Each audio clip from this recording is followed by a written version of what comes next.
নমস্কার বন্ধুরা, সবাই কেমন আছো? আশা করি ভালো আছো। দিদির ছেলের বিয়ের আর বউ ভাতের ভিডিওটা আমি একসাথেই তোমাদের সঙ্গে শেয়ার করে দিলাম।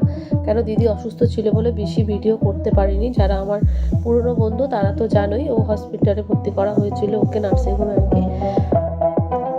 এখানে জামাইবাবু আশীর্বাদ করলো বৌমাকে, আর দিদিও করেছে। খুবই শরীর খারাপ, তার মধ্যে এসেছিল বিয়ের দিন, কিন্তু বউ যাওয়ার সময় ওকে ঘরে তোলার পরেই ওকে নার্সিংহোমে ভর্তি করতে হয়। সেই জন্য আমরা একটু ভিডিও তো খুবই কম করেছি। মনে খুব একটা আনন্দ ছিল না, খুবই মন খারাপ। এখনো অক্সিজেন চলছে, এখনো সুস্থ নেই, তার জন্য ভিডিওটা দিতেও আমার অনেক দেরি হয়ে গেল।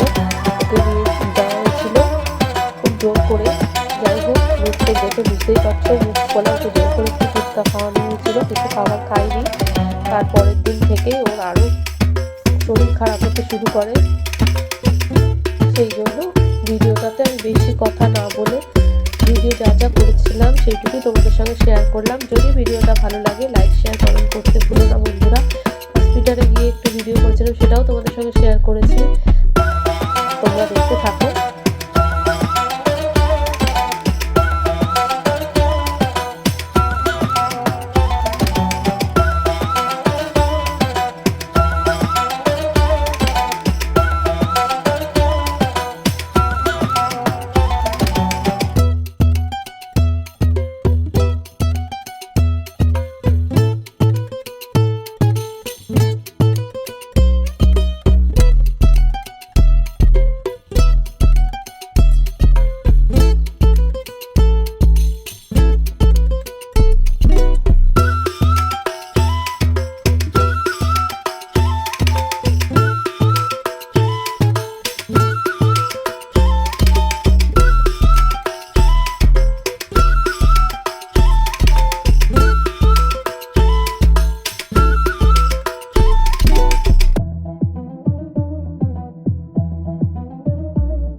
সিঁড়ি দিয়ে নেমে যেতে পারেনি, নিচে অ্যাম্বুলেন্স দাঁড়িয়ে আছে, এখন ওকে নিয়ে যাওয়া হবে।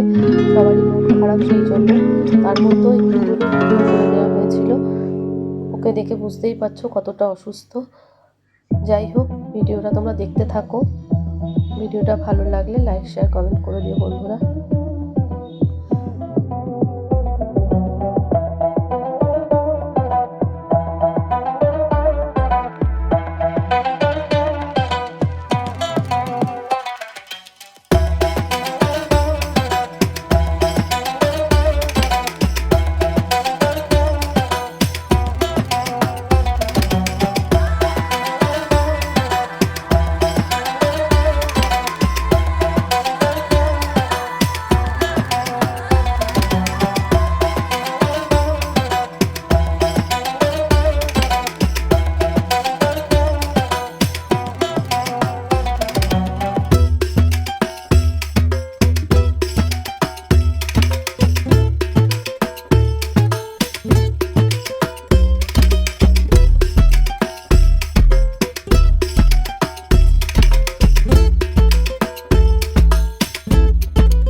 সবাই চলে যাওয়ার পর ছেলেকে আর বৌমাকে বাড়িতে নিয়ে গিয়ে যা যা নিয়মকানুন সেগুলো দিদি নেই, সেই জন্য আমাকে বলে দিতে হলো। সেটুকু করার পর আমরা চলে এলাম। যেটুকু ভিডিও করেছিলাম সেটুকুই তোমাদের সঙ্গে শেয়ার করলাম। তোমরা দেখতে থাকো বন্ধুরা।